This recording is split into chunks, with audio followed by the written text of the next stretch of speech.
Many youths nowadays are engaged in drug abuse, theft, illegal migration, perhaps due to lack of job opportunities and a platform to enable them to harness their talents, subsequently resulting to frustration.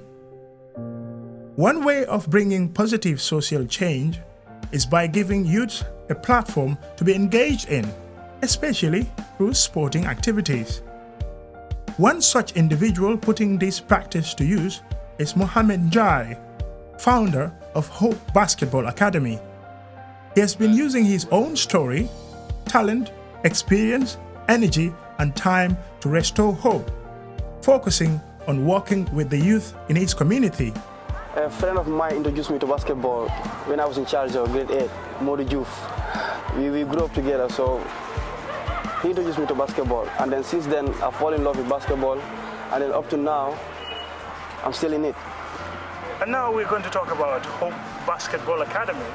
This is an academy that is established here, but we want to know, when did this initiative came about? That was 3 years ago, after I came back from China. I was in China for some time, like some months, played a little bit basketball. Then when I get back here, I was working with an organization called Ascent Together. They focus on basketball and then education too. And then I met this young boy, he's 13 years of age. And then one day he said to me, "Coach, I need a basketball shoe and a basketball short." I said, "Okay, no problem, I will get you one." Then I went on to buy one for him, and then I went to his house to give it to him. Then asked his mom, where is the boy? And then the mom started crying. They said the boy went to the back way. And then since then, I never saw the boy again. And I got the news that he passed.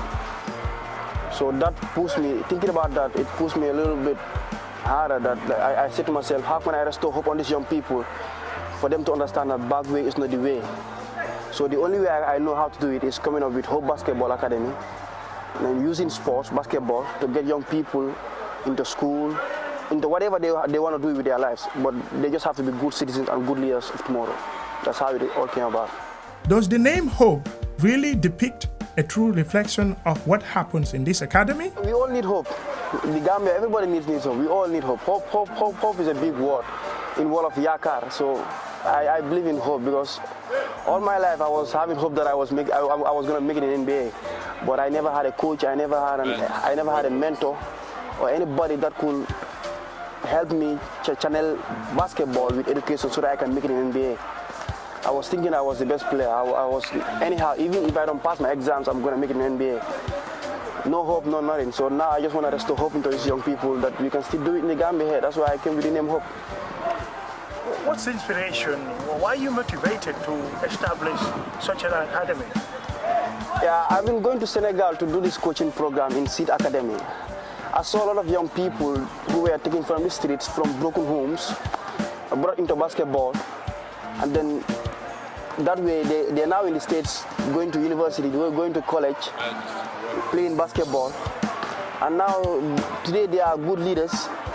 They are giving back to their community. Like example, Gorgui Dieng. Gorgui Dieng was from Cabernet when he was brought to Chess to do a basketball program with education, and now he's playing NBA in Timberwolves. I mean, a lot of these kids know about him. Yeah, so I want the same thing to happen in the Gambia. All these kids cannot make it to the NBA, but there are some with good potentials. Even if they don't make it to the NBA, they can make it to a pro level in Europe. Even if they don't make it to pro level, but they can have their masters in whatever they choose to study. So it's through basketball we can be able to do all that. The project is making meaningful impact through sports and education. So far, 3 players playing in Spain through scholarships, courtesy of his academy. One of them is Alassane Bo, who is training with the A team of Real Club Náutico de Tenerife in the 4th tier of Spanish basketball. And this year also another batch of young people will be going to Spain through basketball scholarship. The idea is just to give those who got the potential the chance to get to another level in the game through education. That is number one, through education. Muhammad is also using basketball to discourage illegal migration and teenage pregnancy. All these kids you see here, none of them want to go to the back way because of basketball here now. After school, they'll be studying from like 3 o'clock to 5 o'clock. 5 o'clock they're here playing basketball. By the time they get home, they don't want to sit on the streets again. They don't want to be useless. So all they want to do is go to bed and prepare for the next day. They don't have time to be useless on the street. That's the idea behind it. If you let young people to be free, moving around the streets, that's how they start using drugs and alcohol. That's how they get into stealing. That's how they start thinking about going to the back way, like illegal migrants going to Libya, and that's how they lose their lives. So it's like you're restoring hope into the young people. Exactly. I mean, that's the main idea behind this. And it's not only about illegal migration, teenage pregnancy. You see, there are a lot of young girls here, teenage pregnancy. We talk about FGM. We talk about early marriage, drugs and alcohol, like I said before. I mean, all this, I mean, they are here. If you see them, you see how bright they are. None of them smoke, none of them steal. I mean, and not everybody is going to school. Some of them are into music, some of them are doing other things, but it doesn't matter. Whatever you're going to do in your life, just make sure you be good at it. Just make sure that you be a good leader tomorrow. That's it. Yeah. What's your target group when it comes to the Spoke Basketball Academy? I've seen different, maybe age groups. I might not know their age, but I believe they're older than each other. Yeah. We started from 7 going upwards. I mean, there are some people who will call us, who will take our numbers from Facebook and then call us. They are like 20, 25, they want to come in. I said, no problem, you can come in. Some people will call me and then said, like, I want to bring my kid, he is 7 years or 8 years, no problem. We only want that kid to be going to school. And then what we want from that kid is for him or her to be sitting in the front row of the class. That's how they concentrate. You see, they want to play basketball, so use that to pin them to get more education, to sit in front of the class and then concentrate more. And then one thing also, we keep talking to their parents. We want you guys to help us help these kids. How? Whatever the kid is doing at home, let us know. If he is not helping the mom with domestic works, like helping the father with other things, being a good kid at home, let us know. We can use this basketball. That's the way of instilling discipline in children. Exactly. Like my principal in Charles normally said, discipline is the first law in heaven. So that's it. So basically the establishment purpose is to give the kids that motivation, that hope, and also the discipline. Yeah, I mean, sport is one area that you can bring a lot of young people together, because it's what they love. You can bring them together and then help them get a good direction. Like one time I was watching this, I was listening to this radio program when they were talking about illegal migration. For 2 hours, can you imagine, only 3 people called, and all those people are old people. Old people don't go the back way, it's only young people. So who are you targeting? So I mean, they should channel everything to sports. Use sports to get young people and talk to them, discourage them. That's what we've been doing. Last year we did a 3v3 on the street, like a basketball on the street, and a lot of young people were there from the street. Everybody, it was a lot of young people at the buffer zone. Then we wrote something on a board saying that sport goes with education, for them to see. After that program, a lot of young people from different schools within this area, they all joined our basketball academy. They said, like, oh, we want to do this. And then here they are. A lot of them are here. That's how they came in. Okay, Muhammad, what are some of the challenges you are facing in terms of running this basketball academy? A lot of these kids are not from big families. We all know that, as you can see. And then most of them need basketball shoes. Most of them need correct basketball uniforms. They don't have it. Most of them need school bags. Most of them are having problems even going for studies. That's why we now have 2 classes somewhere here where we'll be able to get them teachers, maths and English and science, to help them after school so that they can have good grades after when they are sitting their exams. But still now we haven't started yet because those teachers need to be paid. And then the other thing, we need a library. We need a library here. I mean, we need a library, we need a computer lab. We need our own basketball court. We don't have that. This place belongs to the Baha'i people. I mean, sometimes they're having programs here. We have to cut off our training for like 2 weeks, and that's not good for these kids. If we cut off our training for 2 weeks, who knows what the kids will be doing? So Sometimes we try to engage them to come together. We can meet somewhere and then chat. But we cannot do it every day. You know what I'm saying? So we need our own court. We need a library. We need a basketball court. We need equipments like shoes, basketball uniforms, basketballs, and other stuffs. Have you been getting help? Yeah, lately we have Bundas kids coming from America. Bundas kids, they are a foundation in North Carolina. They've been very supportive. They donate a lot of basketball jerseys to us. And I have friends that are helping with little cars that we can buy balls and then buy shoes for some kids. Even help some kids with school fees for them to go to school. And then Babkat Bojang is right now in Finland working very hard, trying to get shoes and then other materials for these kids. And then very soon, he's one of the founders. We are working together for like 1 year now. I mean, he's been very supportive. And he's a Gambian that every Gambian should know because he did very well in basketball and now he's giving back. He's coming back to his own country, Mamaland. Yeah. Have you been getting any media attention in terms of the media coverage that there is this academy established here and they're doing big things? Yeah, you guys are the first people to come here, QTV. May God bless you all. I mean, all that we do is Facebook. Through the social media? Yeah, Facebook. Facebook gave us a lot of things. I mean, we got people that will call us from all over the world, just trying to know about our academy, just trying to render their help. And then Batarapulo, this guy is amazing. He's one of the guys in the G1 project, Batarapulo in France. He's from Kaputa. Anytime we post pictures on Facebook, he will pay a little money just to get it hype up so that people can know about it. It can reach to more than 10,000 people. He's been really very supportive. I mean, apart from that, we haven't got any media attention. I mean, it's very sad though because sometimes I sit on TV, I watch so many programs going on that are not making any impact. And we are here doing a lot of things that people don't know. And then nobody's coming. I mean, for the past 2 years, we've been complaining. We've been complaining a lot, and we are tired of complaining now. We are tired of complaining to the government, to the Minister of Youth and Sports. We're tired of complaining to others. We're tired of complaining to everybody. All what we want to do is to be here, use basketball, get education, be good leaders of tomorrow, and then make a good impact in our communities and in the country at large. That's it. Finally, looking at the level of basketball in the Gambia, is there any feature? How would you assess it? That is a good feature because the kids are talented here. I mean, every day, believe me, brother, I got scouts calling me from all over, even today, from Spain, Italy, people calling me that they need players from Gambia.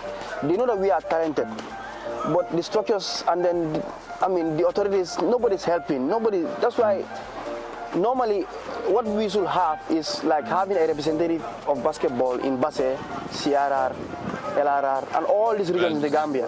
They should be having their own leagues. The government should help build courts for those young people in all these regions so that they can use basketball and then get to another level. Last 3 months, the Gambia has been to Togo for the 3v3 championship. We are the smallest, but we did extremely well. Extremely well. I was coaching and then the players did wonderful. If you look at those players from Nigeria and other countries in Africa, they might get the experience, but they are not better than us. So, I mean, Gambia should look back into basketball and especially the government, Minister of Youth and Sport, Mr. Gomez. I've been saying it a lot. He should look back and then check basketball again. I listened to a radio program and this old man called and said, Gambia should try and get into indoor games because for him, he cannot go to a nightclub at night and meet his own son or daughter in a nightclub. The only thing he can do or he can enjoy doing at night is going to a basketball court or a volleyball court or handball court and then watch these indoor games at night and then go back home. So Gambia should really look into it. I mean, a lot of people have been saying we are in support of sports, we are in support of sports. Even some radio programs, you hear that we are in support of, but now I think it's only QTV that is supporting sports. You guys cover football, you guys are here, and tomorrow you are going somewhere else. But for all those people saying we are in support of sports, they are not in support of sports, they are in support of football. They are in support of football. Many say a lot of funds is given to football in the millions, and some think, it's not fair. Maybe when you put that money into basketball and volleyball, we buy that idea. If we put that money into basketball, even if we don't have professionals, we will have a lot of young people that get masters in different programs in this world. Because we use basketball for education. But if you go to the football field, like Nawetan, for example, you see like hundreds of young people playing. Imagine all those hundreds, it's likely maybe 2 or 3 will make it to pro level. Because nobody coach them. After their games, they go around doing whatever they want, enjoying themselves, smoking and doing, because nobody is mentoring them. So we are doing something very great in basketball. And I think it's not only about basketball, it's not only basketball who should be doing that. Football also should try and do something like this. Let us get young people together. Let's use sports, what we all love, to help them grow into responsible young women and men in the future. Not many women play basketball in the Gambia, but she is determined to go all the way. My name is Muhammed Njie. I'm part of Hope Basketball Academy, and I'm from Parato. So my first question is, why basketball? There are many sports in the world. Yeah, actually, I choose basketball because I want basketball to be my career in the future. So in the Gambia, looking around, do you think there is any motivation for you? Is there any possibility that you would achieve that dream? Yeah, sure. With Hope Academy, there is. And first I will ask you, how did you get to know about Hope Basketball Academy? Actually, I used to play basketball in St. Peter's in our school team. But when I was in grade 11, I stopped going to 12, I stopped playing basketball. So when I graduated, I still want to play basketball, but I didn't know which academy will I join. So there was a friend of mine there who brought me here and introduced me to gym. That was how I joined Hope Academy. You must be very enthusiastic and motivational, because not many females get into sports, but especially basketball. What's the motivation for you? The motivation that I have is like, just basketball is part of me, I can say. It's part of me, and my dad loves sports, so he encourages me to be part of at least something, but I choose basketball passionately. And finally, has Hope Basketball Academy imparted anything in you? Has it added any positive thing in you? Of course, yeah. And what are some of these positives? Some of them are like, when I joined Hope Academy, I learned a lot of things, like how to bounce the ball. But because when I was in St. Peter's, I used to play basketball, but I don't know much of the rules. I do play, they tell me travel, doubles, but I don't know I don't know the rules. So when I came here, I get to know the rules better. Who is your star when it comes to the NBA? That's where everybody is looking forward to. My star is Jordan. Jordan? Yeah. He has retired a long time ago. Yeah, I know. But I love the way he plays basketball. Yeah. My name is Dauda Silva. For Dauda Silva, he had to quit playing football for his favorite sport. A basketball player from Hope Basketball Academy. Recently represented in my country in a 3-on-3 basketball competition organized in Togo. Dauda, why basketball? There are many different sports in the world. For example, football. You earn millions when you're a top professional football player. Why did you choose basketball? Before I played basketball, I played football. So I realized that was not my way. So I later involved in basketball, then found out that I am really good at it. So I kept on training and training basketball. Then I knew that basketball is my way of playing sport. How did you get to know about Hope Basketball Academy? Before playing basketball, we used to be at home after school. We sit at home doing nothing. Then my cousin told me about an academy in Bahai Center. Then there's an academy called Hope Basketball Academy, and it would be suitable for me to go and play basketball there.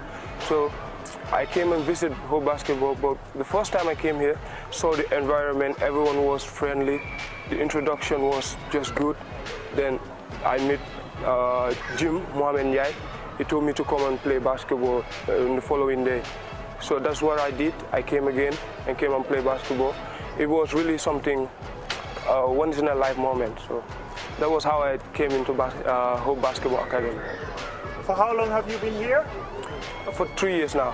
For 3 years? Yeah. Since you've joined this academy, how has it impacted in your life? Not only in basketball, but maybe outside basketball? Yeah, it really helped me in many ways. For instance, in my personal skill development, I was that type of person who was not really active in life. So when I started playing basketball, the fitness training and many other things enables me to do many things outside basketball, not only at home but also in school, being active in school, making many researches in schools. And basketball has created a lot of opportunities for youth here too.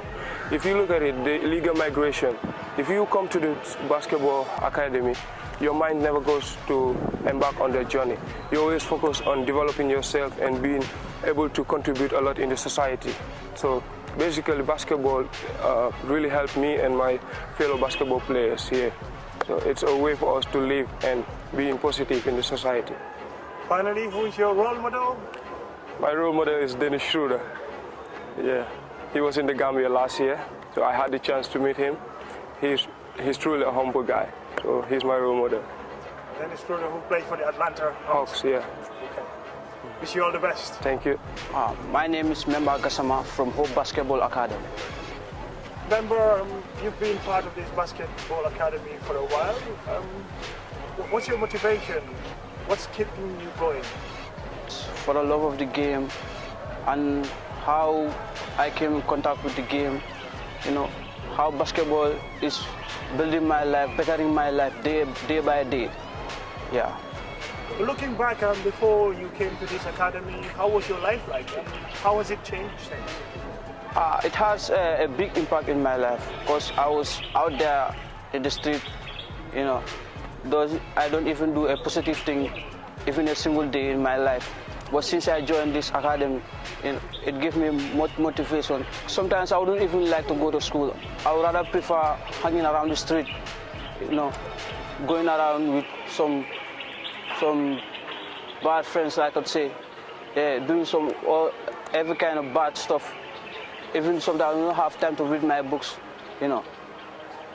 So Hope Basketball Academy, as the name sounds, has given you that hope. Yeah. Okay. So do you want to be a basketball star in the future? Yeah, that's what is my number one priority. Even I cannot be a basketball player, but hoping to have a whole good position in the private sector or in the government side. So for you, you have not thrown all your eggs in one basket because not all the people who do sports will become stars. Not everyone will become professional, but you have this plan B in case things didn't work. You have something to lean on to. Yeah, that's what basketball offers. Basketball, before you be able to play basketball, even you have to be in school every day. You have to bring education as a number one priority.